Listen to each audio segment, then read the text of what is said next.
醫健通即日開始可以傳入3間指定內地醫療機構嘅放射檢查報告同埋影像到個人戶口。有港人認為新功能便利跨境就醫。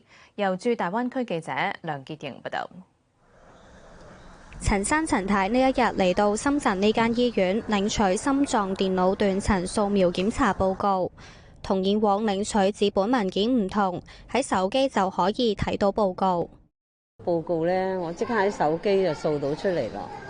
咁同埋嗰啲報告，我自己如果識睇嗰啲，我自己都知道自己有咩事咯。咁其實佢都有安排醫生俾我上嚟讀報告俾我聽，解釋俾我聽㗎。咁但係我自己睇又睇到，跟住我如果帶去自己私家醫生或者自己嘅醫生呢，亦都可以。咁我覺得好方便咯。病人只要向內地醫護人員出示醫健通授權二維碼，醫院就可以將放射檢查報告同埋影像直接傳入病人嘅醫健通戶口。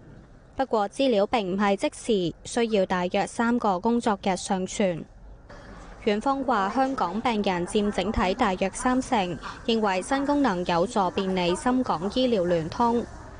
要將內地啲影像報告拎翻去香港呢，就唔係太方便嘅。咁如果有呢個影像傳輸嘅時候呢，咁就唔使要啲病人拎住一沓片咁去拎翻香港。咁香港嘅醫生亦都可以喺系統上面呢，好方便咁樣去做啲3D 影像嘅一啲調整，去睇佢啱嘅角度、啱嘅位，去俾佢做翻一個好嘅一個診斷。醫衛局話今次嘅功能升級，有助傳入一啲市民較難自行上傳嘅高解像度放射影像。